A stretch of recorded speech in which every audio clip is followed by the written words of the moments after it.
வீடு வீடாய் வீதி வீதியாய் வாக்காளர் பெருமக்களை சந்திப்பதற்கு இன்னும் ஒரு சில நிமிடத்தில் இந்த பகுதியில் இருந்து புறப்பட தயாராக வரவிருக்கிறார்கள்.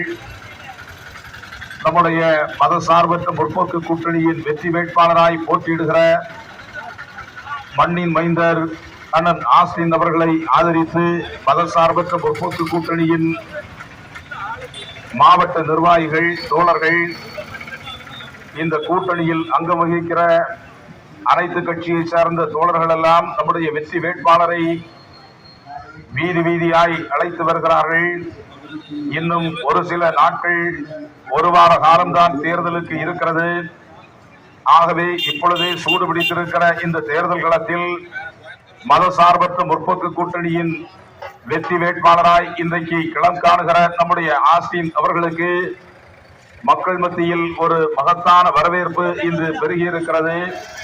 செல்லுகிற இடமெல்லாம் நம்முடைய மக்கள் சந்திக்கிற வாக்காளர் பெருமக்கள் எல்லாம் எங்களுடைய பேராதரவு உங்களுக்கு தான் என்று சொல்லுகிற அளவுக்கு எல்லோருடைய உள்ளத்தையும் கவர்ந்தவராய் இந்த தொகுதியின் சட்டமன்ற உறுப்பினர் இன்றைக்கு விளங்குகிறார்.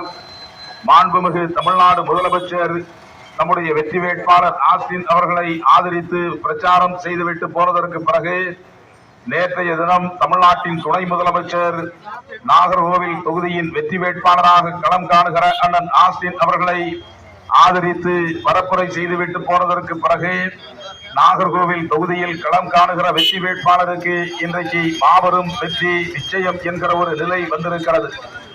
ஆகவேதான் இன்று களத்திலே நிற்கிற வேட்பாளர்களில் ஒரு சிறந்த வேட்பாளராய் நம்முடைய அண்ணன் ஆஸ்டின் அவர்கள் இங்கே இருக்கிறார். அவரை பற்றி விவரமாகவோ விளக்கமாகவோ உங்களிடத்தில் சொல்ல வேண்டிய அவசியம் இல்லை.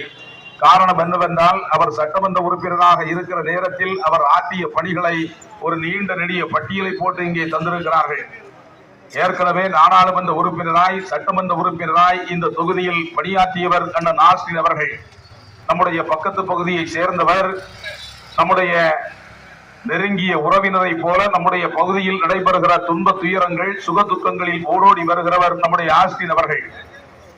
நாடாளுமன்ற உறுப்பினராய் சட்டமன்ற உறுப்பினராய் ஊராட்சி மன்ற தலைவராய் இருந்து பணியாற்றியவர். ஏற்கனவே இந்த தொகுதியில் 5 ஆண்டு காலம் சட்டமன்ற உறுப்பினராக இருந்து எல்லா கிராமங்களுக்கும் எந்த தரப்பு மக்கள் போய் எந்த குறை என்று சொன்னாலும் அவர்களின் குறைகளை எல்லாம் நிறைவு செய்து தருகிற ஒரு வெற்றி வேட்பாளராக இன்றைக்கு